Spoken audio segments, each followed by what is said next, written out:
गाजियाबाद में सीएम योगी ने चुनाव प्रचार किया। इस दौरान पार्टी प्रत्याशियों के लिए वोट की अपील की और कहा कि अब युवाओं के हाथों में टैबलेट दिखाई दे रहा है और पहले तमंचे देखे जाते थे। 1 करोड़ परिवारों को 12,000 सालाना पेंशन भी दी जा रही है। तो मुख्यमंत्री योगी आदित्यनाथ ने अपने जन संबोधन में बहुत महत्वपूर्ण बातें कही। भारत ने समय से पहले कोविड वैक्सीन बनवाई। कांवड़ यात्रा अब शांतिपूर्ण तरीके से निकलती है। अब उत्तर प्रदेश में दंगा नहीं होता। 54 लाख गरीबों को आवास दिया गया है। 2,61,000 शौचालय बनवाए गए हैं। 1 करोड़ 75 लाख लोगों को उज्ज्वला योजना का लाभ मिला है। 1 करोड़ परिवारों को 12,000 सालाना पेंशन मिलती है। 2 करोड़ युवाओं को टैबलेट दिया जा रहा है। उत्तर प्रदेश के अंदर विगत 6 वर्ष के अंदर आपने बदलते उत्तर प्रदेश को देखा है। आपने देखा है, कोई सोचता था कि उत्तर प्रदेश में पर्व और त्योहार शांतिपूर्ण तरीके से आयोजित होंगे। ये वही उत्तर प्रदेश है जहां पर्व और त्योहार के पहले कर्फ्यू लग जाता था। आज कर्फ्यू नहीं लगता है। आज तो कांवड़ यात्रा शानदार तरीके से दुग्धेश्वर नाथ मंदिर से निकलती है और हरिद्वार में हर जी की पेड़ी तक पहुंचती है। आज कोई कर्फ्यू का नाम नहीं लेता है। आज तो हमारा उत्तर प्रदेश न कर्फ्यू न दंगा, यूपी में है सब चंगा। आप मानते हैं ना इसको? आज उत्तर प्रदेश में कहीं कर्फ्यू नहीं है। आज उत्तर प्रदेश में कहीं दंगा नहीं है। 54 लाख गरीबों को एक आवास उपलब्ध करवाया गया पिछले 6 वर्ष के अंदर। 2 करोड़ 61 लाख गरीबों के लिए एक शौचालय का निर्माण किया गया। 1 करोड़ 75 लाख गरीबों को उज्ज्वला योजना के फ्री के कनेक्शन दिलाए हैं। और अब तो हमने बजट में व्यवस्था कर दी है कि दीपावली और होली के अवसर पर एक फ्री में भरा हुआ सिलेंडर भी इन गरीबों के घर तक पहुंचाने का काम सरकार करेगी। भाइयों बहनों, 10 करोड़ लोगों को आयुष्मान भारत योजना और मुख्यमंत्री जन आरोग्य योजना में प्रतिवर्ष 5 लाख रुपए का स्वास्थ्य बीमा का कवर दिया जा रहा है। उत्तर प्रदेश के अंदर विगत 6 वर्ष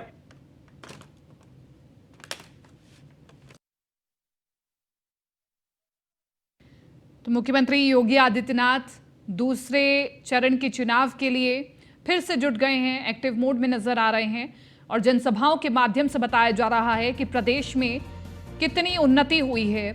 गुंडे माफियाओं की कमर टूटी है। संकट के समय दुनिया भारत की ओर देखती है और आज भारत ने अपनी अलग छवि बनाई है। इसके अलावा मुख्यमंत्री ने कहा कि किस तरह से उत्तर प्रदेश में ट्रिपल इंजन की सरकार लगातार जनहित में कार्य कर रही है। चाहे केंद्र की योजनाएं हों, राज्य की योजनाएं हों, वो जन जन तक पहुंचाने का कार्य किया जा रहा है। विकास के लिए उत्तर प्रदेश की सरकार जात पात नहीं देखती है। सभी के लिए इक्वल विकास किया जा रहा है। इसके अलावा भ्रष्टाचार की कमर टूटी है। बड़े बड़े फ्लाईओवर्स बनवा दिए गए हैं। इसी के साथ साथ मेडिकल कॉलेजेस बनवाए गए हैं। युवाओं के हाथ में टैबलेट दिए गए हैं। ये तमाम चीजें जो उत्तर प्रदेश सरकार ने हासिल की है, अपनी उपलब्धियां, वो मुख्यमंत्री योगी आदित्यनाथ मंच दर मंच बता रहे हैं और मकसद सीधा यही है कि जनता के बीच में पहुंचे कि उत्तर प्रदेश सरकार ने उत्तर प्रदेश की जनता के लिए क्या किया है। और अगर विकास चाहते हैं तो फिर से योगी सरकार को चुना जाए, बीजेपी को चुना जाए। तो कांवड़ यात्रा शांतिपूर्ण तरीके से निकलती है।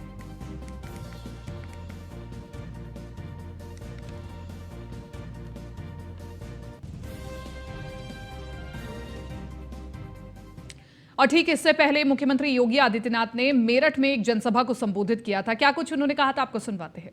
आज उत्तर प्रदेश की पहचान राष्ट्रवाद के आधार पर बन रही है।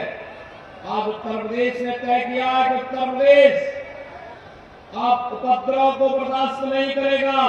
उत्तर प्रदेश में अब कर्फ्यू के लिए कोई जगह नहीं।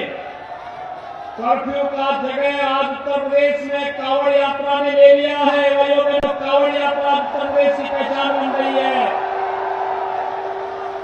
उपद्रव में आज उत्सव उत्तर प्रदेश की पहचान बनते हैं। माफिया नहीं, महोत्सव उत्तर प्रदेश की पहचान बन रहे हैं और विकास के पथ पर नित्य नए प्रतिमान को स्थापित करने के लिए उत्तर प्रदेश ने आज जो छलांग लगाई है, वास्तव में ये देश के यशस्वी प्रधानमंत्री मोदी जी का ही विजन है। 15 करोड़ लोगों को पिछले 3 वर्ष से फ्री में राशन की सुविधा का लाभ भी मिल रहा है। भाइयों बहनों, यह काम 17 के पहले भी हो सकता था, लेकिन 17 के पहले जो लोग सत्ता में थे, विकास और गरीब कल्याण का उद्देश्य नहीं था। उनको इंफ्रास्ट्रक्चर से ही मतलब नहीं था, गरीब से ही मतलब नहीं था।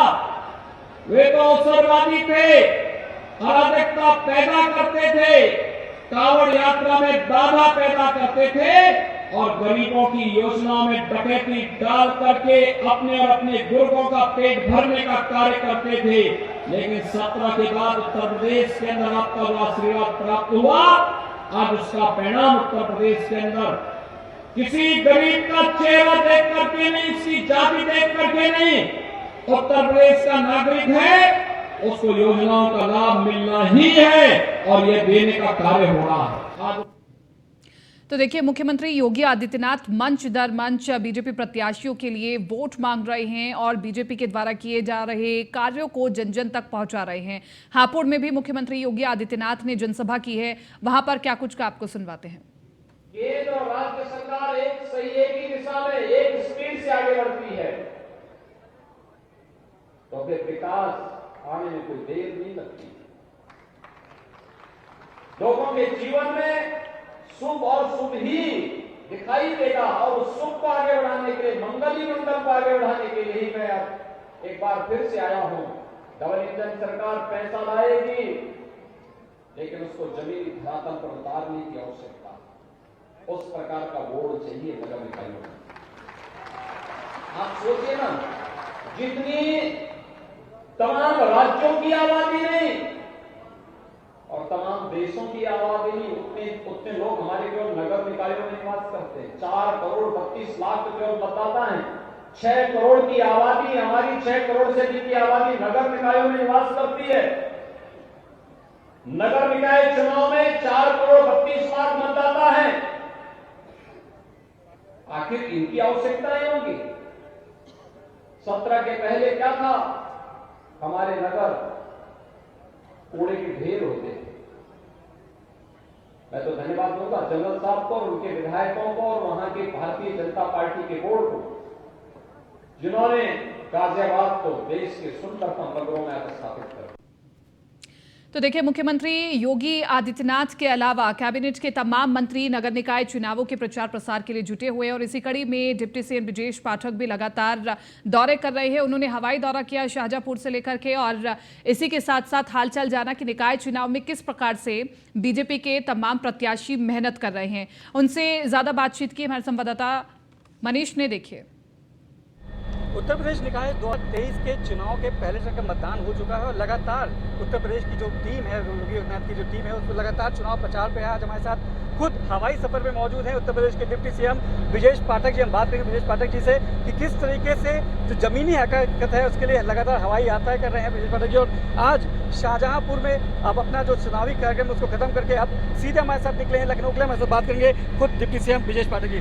सर, बहुत बहुत स्वागत है न्यूज़ 1 इंडिया पे। बहुत बहुत धन्यवाद आपका। सर, लगातार हम देख रहे हैं कि जिस तरीके से लोकल बॉडीज़ के इलेक्शंस है, लगातार पूरी कहें योगी आदित्यनाथ की जो टीम है उनके नेतृत्व में लगातार आप लोग प्रचार प्रसार कर रहे हैं, तो ये दिखता है कि जिस तरीके से एक तरफ से जो प्रचार की जो कमान है वो योगी आदित्यनाथ माने और पूरी टीम उनके साथ लगी हुई है। देखिए, उत्तर प्रदेश में भारतीय जनता पार्टी के खिलाफ कोई भी दल दिख नहीं पा रहा है।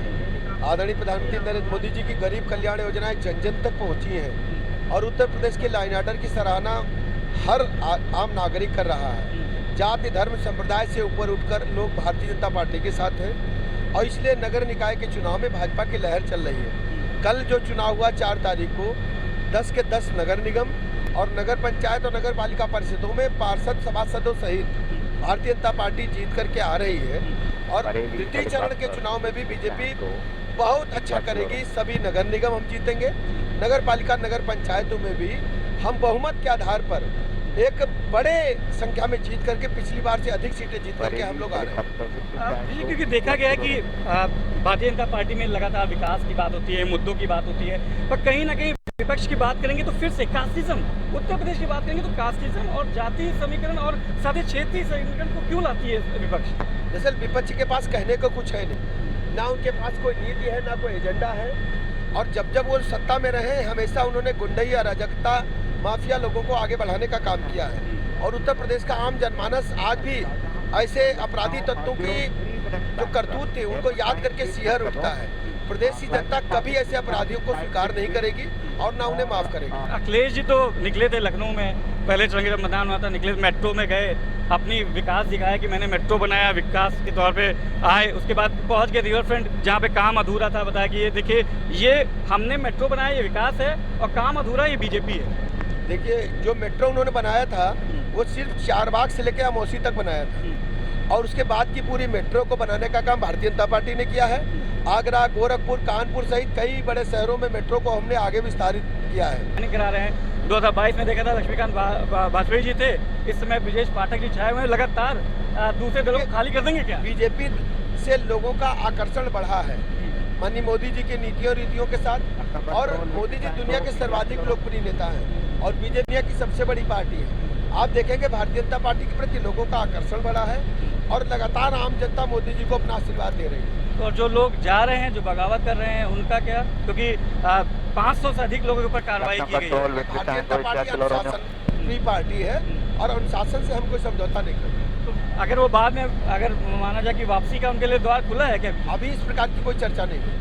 यह था सुने कि आने समय में हम लोग ब्रजेश पाठक जी को बदला हुआ देखे, यही लगता है कि हमारे साथ जैसे बचपन से वैसे ही है, ऐसे ही रहेंगे जिंदगी भर ऐसे। 2023 का चुनाव जीत पक्की है, 2024 में 80 में 80।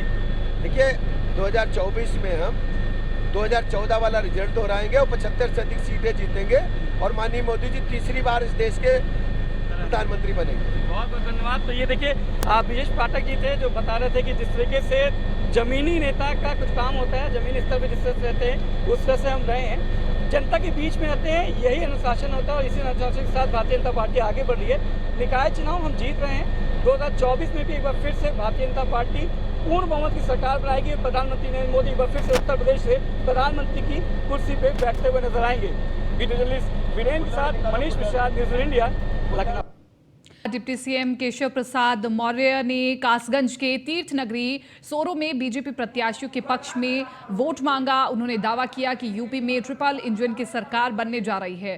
केशव प्रसाद मौर्य ने कहा कि यूपी में कमल खिल रहा है और सपा, बसपा और कांग्रेस साफ हो रही है।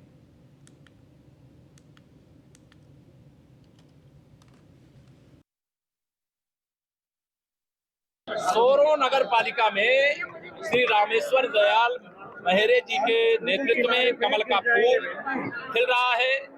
पूरे कासगंज हो, एटा हो, अलीगढ़ हो, ब्रज हो, चाहे पश्चिम हो, चाहे काशी हो, चाहे कानपुर बुंदेलखंड क्षेत्र हो, चारों तरफ एक ही आंधी है कमल के फूल की। और सपा की साइकिल पंचर हो गई थी 2014 में ही, लेकिन पंचर साइकिल को 2022 तक चलाए। 2023 में लोग उसका टायर ट्यूब खोलना चाहते हैं। अब सपा वाले चाहे तो बचा ले, चले जाए मैदान से, और अगर रहना चाहेंगे सपा हो, बसपा में सबके बारे में कह रहा हूँ, इसलिए सबसे अपील भी कर रहा हूँ। यूपी सरकार की मंत्री बेबी रानी मौर्य से न्यूज़ वन इंडिया ने खास बातचीत की है, आपको दिखाते हैं। निकाय चुनाव का पहले चरण का मतदान हो चुका है। 10 ऐसी सीटों पे मतदान हुआ था जहां पे नगर निगम में भारतीय जनता पार्टी काबिज से हमारे साथ बात करने के लिए मौजूद हैं उत्तर प्रदेश सरकार की मंत्री बेबी रानी मौर्य जी। मैम, आप लोग का पहले चरण का मतदान हो चुका है, आप लोग जिस तरह रणनीति बनाई थी, जिससे ताबड़तोड़ रैलियां की थी, जनसभा की थी, कैसा लगता है? पहला मतदान कैसा? इतना उल्लास, इतना जुनून हमने नहीं देखा। इस बार जो कार्यकर्ता में जुनून था, मैं झांसी की प्रभारी थी, आप यकीन नहीं करेंगे, सीएम साहब बोल के जाने वाले थे तब तक लोग आ रहे थे। तो भाजपा में सबको सम्मान मिल रहा है, लग रहा है कि भाजपा ही एक ऐसी पार्टी जो सबके लिए कार्य करती है, गरीब हो, दलित हो, वंचित हो, महिला हो, युवा हो, किसान हो, तो जुड़ रहे हैं अपने आप पार्टी से लोग और हमारा कुनबा बढ़ रहा है। मैम, अभी आपने कुनबे की बात की, लगातार ज्वाइनिंग की बात हो रही है, हमने देख रहे हैं आपके साथ तमाम लोग हैं जो आपके क्षेत्र प्रभावित क्षेत्र से आते हैं, ज्वाइनिंग कर रहे हैं। ज्वाइनिंग करा रहे हैं, एक तरफ मैम बगावत भी हो रही है, समन्वय बनाना क्या एक चुनौती हो सकती है भारतीय जनता पार्टी के लिए? नहीं, देखिए, समन्वय बनाना चुनौती नहीं है, वो हमारे ही लोग हैं और उन्होंने अनुशासनहीनता की है तो कार्रवाई की जा रही है। हमारे पार्टी में किसी को भी अनुशासनहीनता करने की, जो अध्यक्ष जी ने कह दिया वो सर्वमान्य है और वो बात उन्हें माननी चाहिए थी, तो इसलिए उनके खिलाफ कार्रवाई भी हो रही है और अब बाद में पार्टी तय करेगी क्या होगा। मैम, क्योंकि देखा गया कि लगातार प्रचार चल रहा है, आप चाहे मुख्यमंत्री जी ने कमान संभाल रखी है, सरकार की तरफ से आप लोग उनके साथ दे रही हैं, संगठन से खुद प्रदेश अध्यक्ष जी लगातार दौरे पे हैं। समाजवादी पार्टी और बहुजन समाज पार्टी ट्विटर पे ही अभी रहती है और आप लोग खुद कहते हैं कि एसी रूम से नहीं निकल रहे हैं, तो क्या इसको कैसे देखते हैं? देखिए, मेहनत का फल मीठा होता है। भारतीय जनता पार्टी लगातार मेहनत करती है, चाहे हमारे प्रधानमंत्री हों, मुख्यमंत्री हों, चाहे हम कैबिनेट मंत्री हों, चाहे हमारे नीचे के और सभी हमारे कार्यकर्ता हों, अध्यक्ष हों, पदाधिकारी हों, सब लगातार पार्टी के लिए मेहनत करते हैं, तो आज पार्टी यहाँ तक पहुँची है जो दुनिया की नंबर 1 की पार्टी बन गई है। मैम, तो निकाय का सेमीफाइनल जीत के फिर 2024 की तैयारी है? बिल्कुल तैयारी है, 2024 की बिल्कुल तैयारी है। पूरा निगम जीतेंगे, पूरी जीतेंगे। बहुत बहुत धन्यवाद। तो ये थी कैबिनेट मिनिस्टर क्या बेबीरानी मौर्य जो बताई थी कि हमारे साथ लगातार ज्वाइनिंग हो रही है और ये विश्वास है मोदी योगी की सरकार का, उनके दिए गए काम का और उनकी रणनीतियों का। 2023 जीत के 2024 में भी और लगातार कमल खिलाने का काम करेगी Bharatiya Janata party. Video news के साथ Manish Mishra, news one India, Lucknow. फिलहाल इस बुलेटिन में मेरे साथ इतना ही, लेकिन आप बने रहिए न्यूज़ वन इंडिया के साथ।